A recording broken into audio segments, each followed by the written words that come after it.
अगर ये युद्ध भर गया तो सिर्फ मिडिल ईस्ट नहीं, पूरी दुनिया की इकोनॉमी हिल सकती है।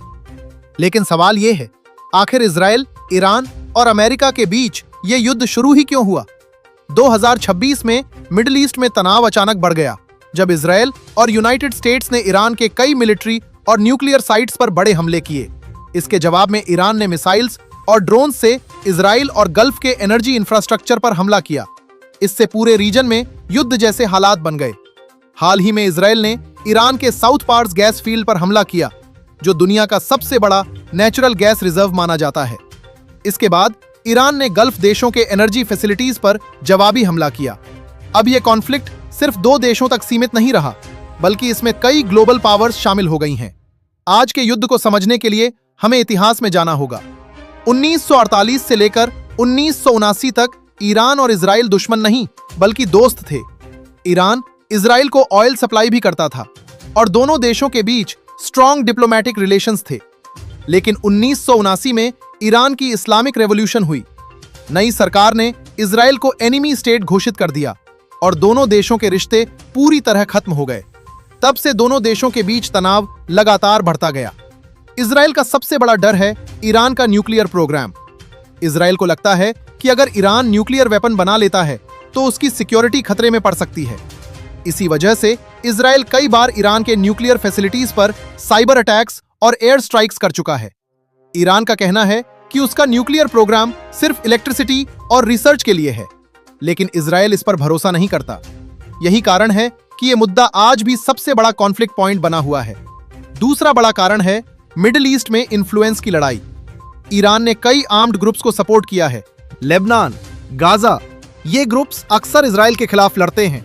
इजराइल मानता है कि ईरान इन ग्रुप्स का इस्तेमाल करके इनडायरेक्ट वॉर लड़ रहा है। इसी वजह से इजराइल कई बार सीरिया, लेबनान और इराक में ईरानियन टारगेट्स पर हमला करता रहा है। इस युद्ध का एक बड़ा कारण एनर्जी पॉलिटिक्स भी है। मिडिल ईस्ट दुनिया का सबसे बड़ा ऑयल और गैस सप्लाई रीजन है।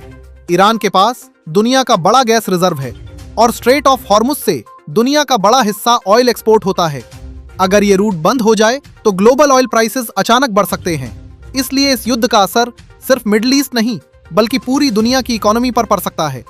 यूनाइटेड स्टेट्स लंबे समय से इजराइल का सबसे बड़ा अलाई रहा है, इसलिए कई मामलों में यूएस ने इजराइल को मिलिट्री सपोर्ट दिया है। दूसरी तरफ ईरान का समर्थन कुछ रीजनल ग्रुप्स और अलाइज करते हैं। अगर ये कॉन्फ्लिक्ट बढ़ता है तो ये ग्लोबल वॉर जैसे हालात पैदा कर सकता है।